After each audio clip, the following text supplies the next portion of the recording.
For really the majority of my life, I've never really considered myself to be much of a sentimental person. I'm not one who holds on to things or holds on to stuff just because it's got sentimental value or anything like that, or at least that's what I always thought about myself until recently. My wife and I, we were doing what we call our goodwill purge.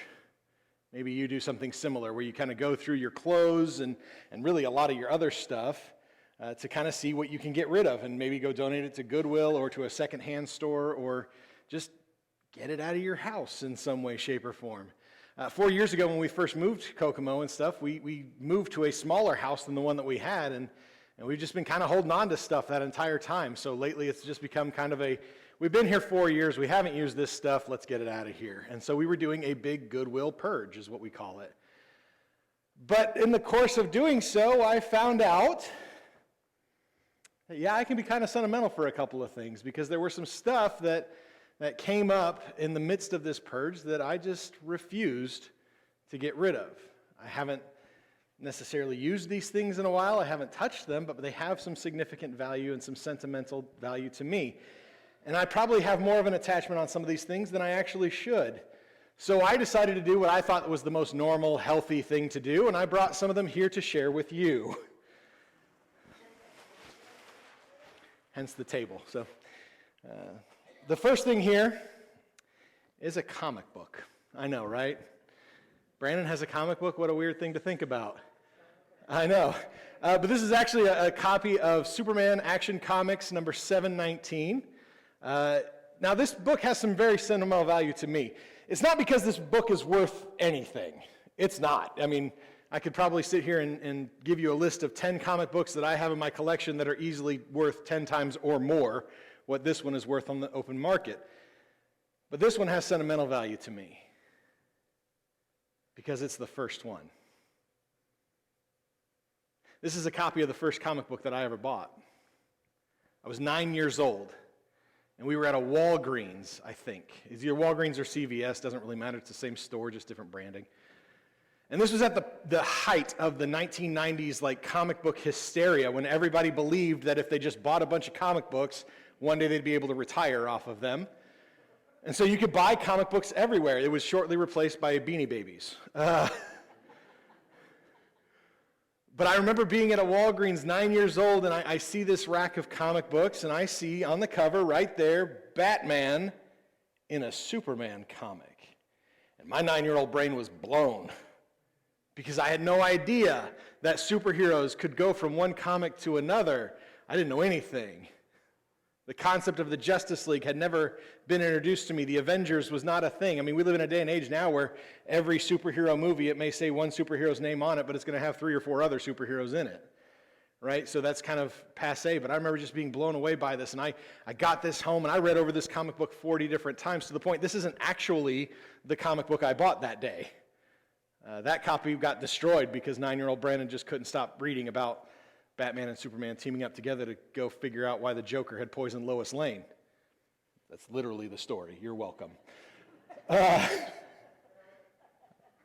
But about 5 or 6 years ago, I was in a comic book shop, and I was kind of going through some of the old comics that he had there, and I saw it. And I immediately just was transported back to that 9-year-old kid, blown away. Batman's teaming up with Superman. I need this. So I bought it. I haven't opened it up since then because usually I very delicately read my comics. I put them in the plastic and the cardboard and the backing and stuff like that, and then it goes in my collection and I never touch it again. My children know, don't touch Dad's comics. I've started buying them their own comic books. It's fine. I'm not a monster. Just don't touch mine. But this one has very sentimental value to me because this started off what has so far been a lifelong love of reading and collecting comic books. It's the first one.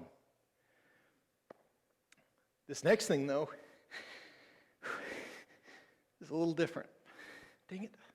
I hate it when I do this. I really do. But it's a Bible. Now, I own probably 12 to 15 different Bibles. So what makes this one special? This is my grandma's Bible. And this week marks 3 years since she passed. and I miss her. I actually I used this Bible to kind of read at her burial site. That's the last time I opened the Bible, to be honest, with this particular Bible. I've opened other Bibles since then, don't worry about it. But I mean, it's got some age to it, and it's close to falling apart, but it's hers. I'm just holding on to it for her. It's King James, because of course it is. That's the only Bible that my grandma felt should be printed. She tolerated the NIV, but she preferred the King James. I don't really understand the whole King James only crowd, but, more power to him. But this is going to be on my shelf as long as it possibly can be. Because I miss that woman. I really do. This next thing, though, is a little bit different from that still. This is a t-shirt.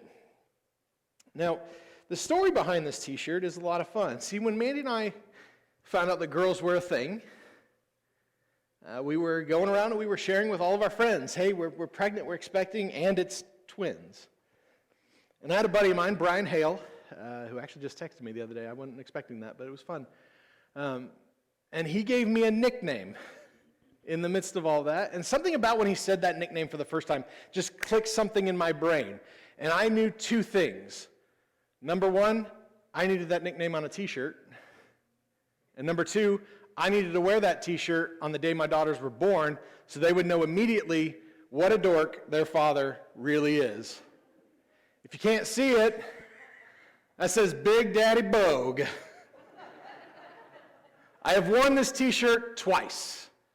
I wore it on the day they were born. I wore it on the 10th anniversary of that day. Lord willing, I'll wear it on the 20th, the 30th, maybe even up to the 50th. We'll see where it goes. But it hasn't gotten a lot of use out of it. It still fit a couple of years ago when we celebrated their 10th birthday. So hopefully it'll still fit later on down the road. But this last t-shirt is, dang it, it's different again. I told you, I'm not a sentimental guy. I don't know why I'm getting all choked up over this, but I think I'm sharing the stories of these, and that's where it's at. This is a t-shirt I bought at a concert whenever I was in high school. I was a junior, maybe a senior, something like that. It's just a t-shirt. It's a band I love. They don't exist anymore because I'm old. But it wasn't because the concert was so great. It's a band by the name of Bleach. I went to several of their shows. Every single one of them was great. But that's not why I've kept this t-shirt for 20 years. I've told you guys before, I knew I wanted to marry Mandy on our first date. And I mean that. I know it sounds cheesy. It sounds a little overly romantic and blah, blah, blah. And, some of you ladies, you really like it. Some of you dudes, you roll your eyes every time I say it. It's fine. But that night, I knew. I can't explain why I knew. There was nothing that she said or did that just told me I'm going to marry this girl. I just knew at the end of that night, I'm marrying this girl. I told a buddy on the way home. I called him up because he wanted to know how the date went. And I said, I just went out with my future wife. This is the shirt I was wearing that night. I have outgrown this thing. I mean, it's snug. It's snug. I like snug. Snug sounds better. But we are only a couple of years away from the 20th anniversary of that date. I've been really toying around with the idea of maybe using that as my motivation to finally lose some weight so I can wear this and I can take her to an Applebee's and I can take her to a movie like we did that first date. And then I can drop her off at her parents. Like I did that first date. But I love this t-shirt. I refuse to get rid of it. I never will. Again, I haven't been able to wear it in more than a decade because Oreos are awesome. But I just can't get rid of it because this is the shirt that I was wearing the night my life changed forever. And we as human beings, we have this thing about us where we kind of attach a lot of significance and a lot of importance to things. Maybe you do this in your own life. Maybe you got some stuff at home. Maybe Maybe it's a little bit more nice than the stuff that I just have the sentimental attachment to. Maybe you've got, a priceless family heirloom that's been passed down to you from generation after generation. Maybe it's a certain necklace that your parents or your grandparents bought you. Maybe it's just something that reminds you of your dad. But we all have these things that we attach certain significance to it, and we can kind of gauge how important these are through kind of a dark game that we as human beings, we like to play. Right? It always starts off with, if your house was on fire, and your family and your pets and everything else was totally safe, and you had time to run in and grab one thing, what would that one thing be? Right? And I'm guessing right now, just as I've brought that up, some of you guys have that thing in your mind. You know exactly what it is. Maybe it's a picture album. I'm going to be honest with you, my generation, we don't have to deal with that because it's all in the cloud. We can access it from other devices. It's fine. But maybe for you, it's just rare family photos that you just want to get. Maybe for you, it is that special necklace that somebody gave to you, or that thing that reminds you of your father, or just those things that are priceless to you. I'm going to be honest with you, some of this stuff here, like you may think it's cute, you've heard the story behind it, but these things don't mean anything to you. And that's okay. I don't need them to mean anything to you, because I know what they're worth to me. Just like whatever it is that's in your mind that you would try to save if your house was on fire, it may not mean anything to the people sitting next to you. And that's okay, because you know what its real worth is, because we tie value and worth to these things that doesn't necessarily mean anything to anybody else around us. The only one who needs to place any value on whatever it is that's important to you is you, regardless as to what anyone else has to say about it. And it's understanding the worth of something that is really the crux of the two parables that we're going to be talking about in our text today. Technically speaking, this is two different parables. There is a differentiating marker between them, but they're essentially, the message of them is the same. The point of them is the same. But Jesus is trying to drive home the same point through these two different things. There's, again, something of a deviation between these two. And this is a kind of a turn for us as we've been going through the Gospel of Matthew, because so far up until today, we've just been focusing on the overall narrative. We've been looking at the story of Jesus and his life through the Gospel of Matthew. And we've been looking at his ministry. We've talked about things like when Jesus went into the desert and was tempted for 40 days. We've talked about how Jesus recruited somebody who nobody in their right mind would have brought along to come be his disciple in Matthew the tax collector. To last week, talking about John the Baptist having his own doubts. These are all part of the same narrative that tells us the story of Jesus. But today, we're kind of getting away from that, because we're going to talk about some parables of Jesus. And the reason why we're going to be doing this is because the two parables we're going to be talking about today only appear in the Gospel of Matthew. Right? Oftentimes, if you read through the Gospel narratives, Mark and Luke may tell the same parable. They may have a different, variation of it, and maybe shorter in one and longer in the other, and that's fine. But today, these particular parables that we're going to be discussing, these are solely found in Matthew. And so I think we'd be doing ourselves a disservice to just keep going on without stopping to talk about these two different things, because there's something that Jesus has to say in the midst of this that is incredible. It carries with it so much weight for each and every one of us. So we're going to be looking at these two different parables. We'll be in Matthew chapter 13, verses 44 through 46. So if you want to turn there in your Bibles or get your apps open to it, great. But before you do that, before we dive headfirst into this, I do want to bring up something that sort of pops up throughout this narrative, throughout this particular parable. And really, we see this all throughout the Gospel of Matthew. We see it all throughout the other Gospels as well. But this is something important that pops up here. We mentioned way back, if you want to cast your minds way to it, we've been going through Matthew for a while. But if you want to cast your minds all the way back to when we first started through this series, going through the book of Matthew, we talked about John the Baptist. And we talked about his ministry that he had over at the Jordan River and how thousands of people came to hear from him. But we talked about the notion that John the Baptist had a real simple message to preach. And we find it in Matthew chapter 3, verses 1 and 2. It says, "In those days John the Baptist came preaching in the wilderness of Judea, saying, 'Repent, because the kingdom of heaven has come near.'"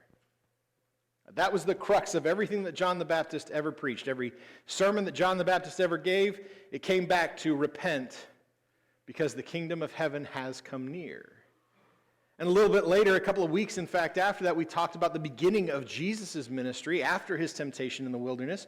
Jesus went off and he began to minister to different people, and he had a very similar message. We see it in Matthew 4, verse 17. It says, "From then on, Jesus began to preach," say it with me now, "repent, because the kingdom of heaven has come near." You didn't say it with me, but that's okay. It's the same message, right?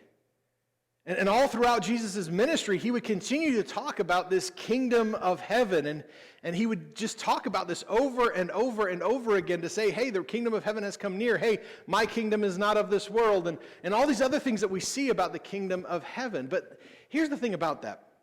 The kingdom of heaven as a phrase is kind of an abstract thought for us. Right? Anybody seen the kingdom of heaven? Not the movie, but the actual kingdom of heaven?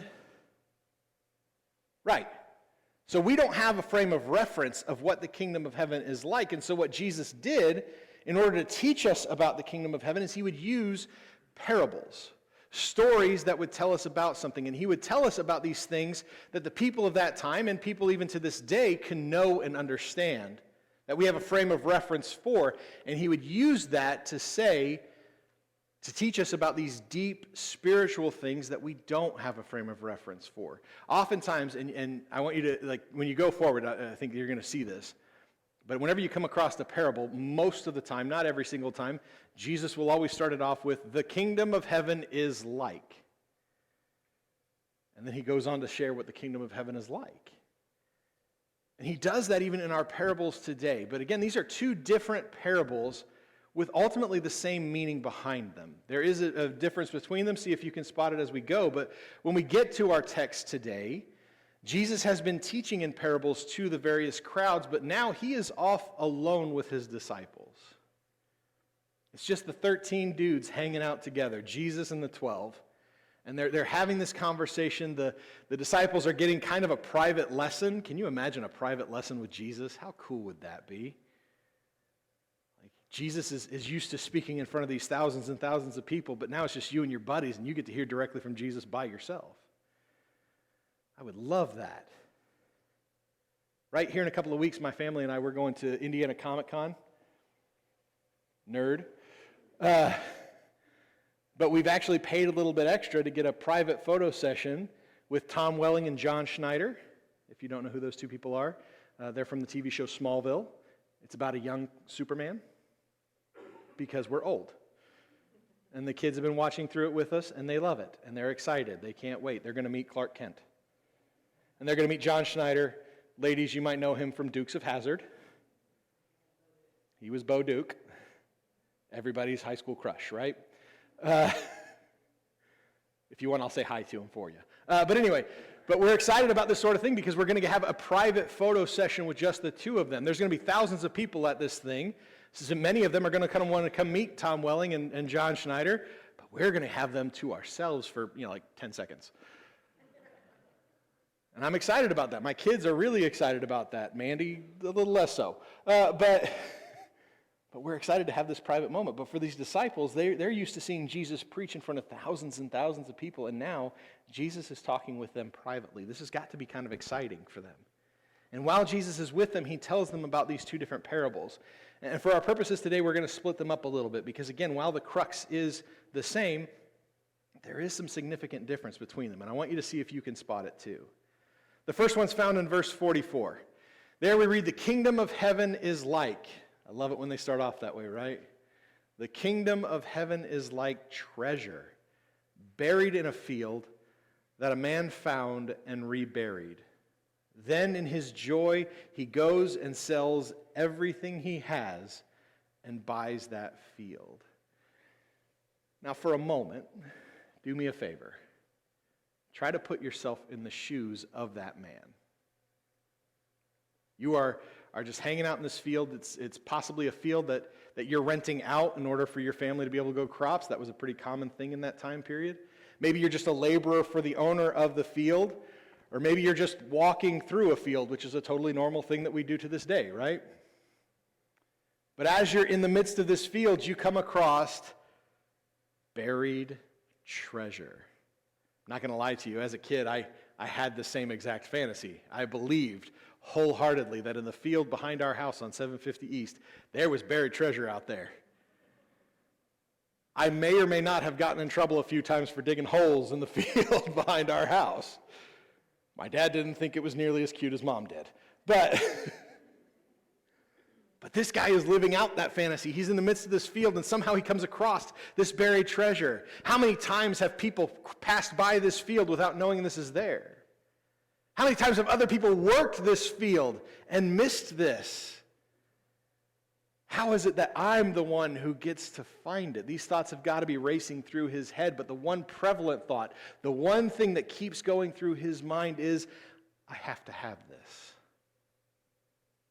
He's got that Wayne's World mentality. It will be mine. Oh yes, it will be mine. Not a Wayne's World crowd. Cool. Mandy got it. That's all I needed. But here's the thing. This creates kind of an issue for our guy here. See, Jesus is clear. He doesn't own this field. It's not his. And so if the owner of this field knows that this treasure is here, and this guy tries to take it off his property, well, then he's going to have a legal matter on his hand. He could get arrested for theft. Or if somebody else sees him take this treasure out of this field, if somebody else happens to witness that, and I got a feeling based on the guy's reaction, this is a pretty good-sized chest of treasure. Somebody's going to see this. Well, then the legal owner of the field could take him to court, and that treasure that should have been his won't be his. Either way, he's going to lose out on it. And so his mind is racing. What do I do? How do I make sure I get this? Because I got to have this. I need this. I wasn't expecting to find this today, but I found it, and now I got to have it. So he does the only thing that makes sense. He buries it back up, which is a really smart move. Right? Nobody's found it up till now. Maybe if I put dirt back on it, nobody's going to see it again. I'm going to make a mental note of exactly where this is. And then he goes home. And he does something absolutely insane. He sells everything. He goes out and he has the biggest yard sale anybody's ever seen. Everything must go. Please come make me an offer. And the more I thought about that particular word, everything, well, that means he's going through his house and maybe he's selling off things that have sentimental value to him. Maybe he's decided that these things that had so much worth to him for one reason or another, they don't have that worth anymore. I can get rid of these. I'm okay with that now. I can get rid of them. And I got to find myself asking, maybe you need to ask this question for yourself too. What are the people around him thinking? Right? If he's got buddies that he's asking to come and help him with this sale, what are they thinking as they're putting on these priceless family heirlooms, these things that not too awful long ago, they were over in his house and he brought them to this thing and he told them the story behind how he got it. And now it's out here for sale? Dude's gone nuts. I'll do you one better. What if he has a wife? What's going through her mind as she sees the for sale sign outside their house? What's going through her mind as he's pulling out all these priceless family heirlooms and placing them on for sale? You got to think he's going to have a moment where he tells her why he's doing this. I got to buy this field, hon. This is all to buy a field? Don't get me wrong, a field is a solid investment. But you're selling everything to buy just this little field over here? This doesn't make sense to anybody that's around this guy. But guess what? He doesn't care. Why? Because he knows the value that's in that field. He knows the worth of what is in that field. Nobody else knows about this, and he has got to possess this. I think it's kind of like, you hear these stories about people who discover that they've got an oil deposit in the backyard, right? I mean, we did the whole Beverly Hillbillies thing based on that. Well, somebody wants that oil, right? And so all of a sudden the value of this piece of property, it goes skyrocketing because they want to get that oil deposit. And so these houses and these properties will sell for hundreds of thousands of dollars more than what they were actually worth because they know the value of what's in there. This guy knows the value of what's in this field. But he has to sell everything because, again, he's got to make this offer a no-brainer for the farmer. We've talked about this before, right? Fields for farmers are not just worth the estimated value of the property itself. They're worth all the money they could make for generations to come. And so even though it costs this guy everything, even though he's got to sell all that he's got to empty his bank accounts, he's got to start back at zero, he knows the worth of this field. And guess what? He's not sad about any of this. Right? There's three little words there that Jesus goes to describe how this guy feels about selling everything that he owns. They're right there. In his joy. These things that have meant something to my family, they don't mean that anymore because this is worth more. I need to have this. I'm so excited about having this. I can't wait to possess this field. He is joyful as he's getting rid of priceless family heirlooms. He is joyful as he's selling off the house that he and his family built together. He is joyful about getting rid of all of the things that he has because this is worth more to him. It's crazy. Even to this day, we would think that's nuts. But he knows the worth. He knows what it's worth to him. But then Jesus presents the next parable, which is similar in content, but again, it offers something a little different, and I want you to see if you can pick up on it. It says again, the kingdom of heaven is like, there are those words again, I love them. The kingdom of heaven is like a merchant in search of fine pearls. When he found one priceless pearl, he went and sold everything he had to buy it. On the surface, again, we might see this as essentially the same parable told two separate ways, right? We might look at this and go, this is the same thing. And maybe that makes sense because it's reinforcement, right? It's saying the same thing over again because it means something important. It's something that's important. When we repeat things, it's because we want them to be remembered, correct? I'm wondering when it's going to finally stick with my daughters, clean your room, because I've had to repeat it every day for, 7 years? 8? When did we have them start picking up their room? Yeah, something like that. Hasn't landed yet. But repetition is something that reinforces the idea that something's important. So on the surface, this seems like this is something that's the same parable as what we've just discussed. But there's an important difference here. In the first parable, our guy came across his priceless treasure seemingly by accident. Right? He's out in a field. Hey, what's that over there? He wasn't expecting to find that. He just found it. But here in this story, we see a merchant who's in search of fine pearls. He's been looking for these things his entire life. His whole life's work has been to go through pearl after pearl, trying to determine, is this one the pearl? Is this the one? He's seen big ones. He's seen small ones. He's seen oddly shaped ones. But this day he comes across the pearl. You can almost picture his eyes getting like 6 times bigger than they normally are. His mouth is suddenly wide open. Because after all this time, after searching and trying all these other pearls and none of them really working for me, I found the one. I found the pearl that is absolutely priceless. How many other merchants have passed by this pearl? How many other people in search of pearls of great price have seen this one and gone, I think I'm okay? Maybe some of them have looked at it and said that price tag is awful high. But this guy sees it and he knows immediately what its worth is. And he has that thought, that same thought that our guy in the field had, I got to have it. And so what does he do? He goes and he sells everything. There's that word again. It's such an all-encompassing word, isn't it? Right? Like if we say, I'm going to give everything I have to that, we don't actually mean I'm going to give everything I have to that. Right? I sent Mandy a video this week of a statue of Christopher Reeves' Superman. And I said, I need to get this. And then I looked up the price tag. I was like, well, I'll have to sell just about everything to get it. And then I said, it's not worth that.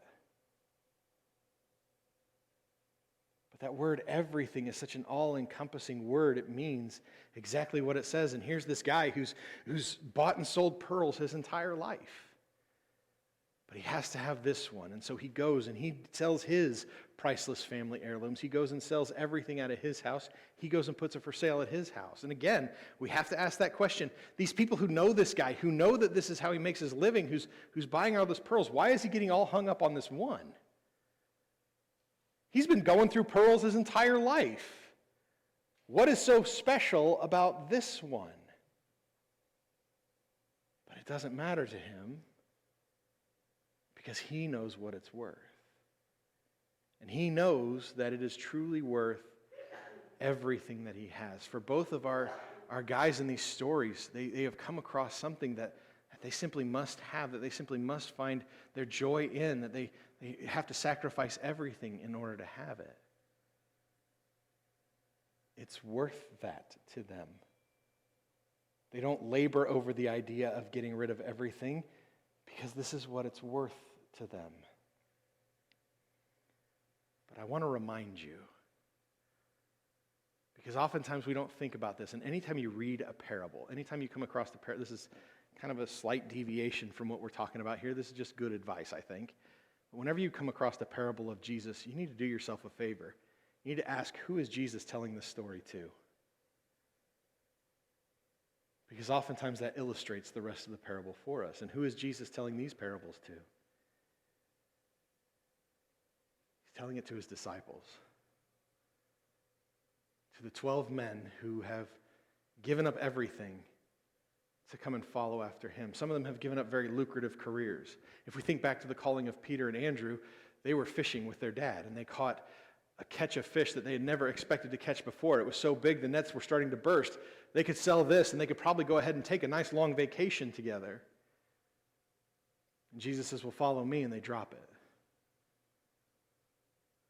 And they leave it behind. Let's think back just a few weeks ago. We talked about Matthew the tax collector. Nobody in that town was richer than Matthew. I mean, granted, he made his wealth through pretty shady means, but he's walking away from a hugely profitable business. These guys, these 12 men who are around Jesus, at least 11 of them have come to the conclusion, he's worth that. There's something about him. There's something about following and chasing after him and having this relationship with Jesus that is worth walking away from everything else. We left behind homes. We left behind families to follow after him. And we know for the rest of them, for 11 of them, for the rest of this story, that he's going to continue to be worth that long after he leaves them. Right? They've given up everything. They are going to give up everything. 11 of these men are going to die because they refuse to say Jesus is anything other than the Messiah. Because they are so convinced and convicted that Jesus is the Son of God, that they will willingly sacrifice everything. You got to think that in every time these disciples are martyred, there are people around there, maybe not believers, but people who see the situation, who know what's going on, who have to wonder if all you got to do is say, I renounce this, then just do that. Is it really worth your life? Is it really worth everything? And each and every one of them said, absolutely it is. How often do we treat it like it is?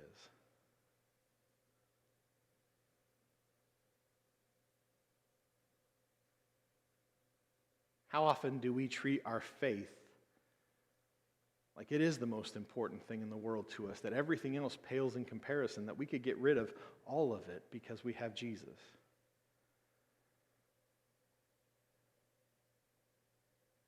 How often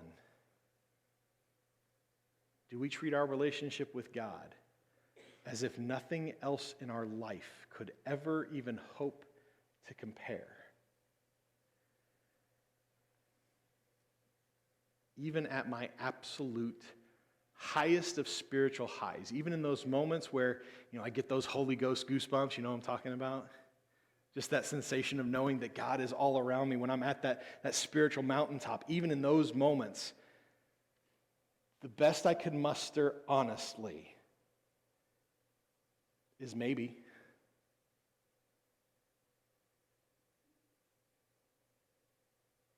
The truth is, I take God for granted.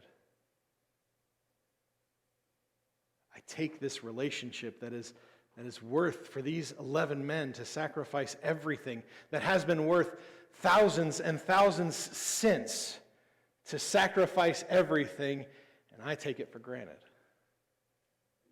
Like, God will be there when I have time for him. I don't often treat him like if the choice was between God and everything else, then it's a no-brainer. Everything's got to go.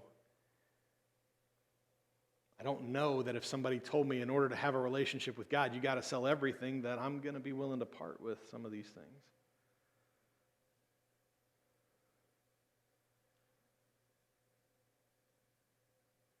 I don't treat the kingdom of heaven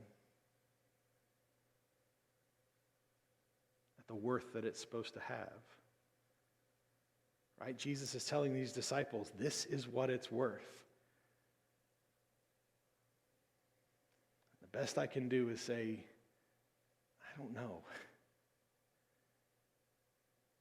I sincerely doubt I'm the only one in this room, or I'm the only one watching online who feels this way. I'm willing to bet that if we were willing to just drop the mask and just be completely raw and honest about it, if I asked the question, do you honestly think that your relationship with God is worth everything? By show of hands, I sincerely doubt I'm going to see too many hands. We take so much about our relationship with God for granted. We treat it like it's just kind of another thing that we have amongst our collection of things. Maybe it's got a special place of honor for us. Maybe we've got it on that right shelf, right at eye level, to where everybody who passes by is going to see it, and we can say, oh yeah, that's my relationship with Jesus, man. That's awesome. I love this thing. But let me show you this too.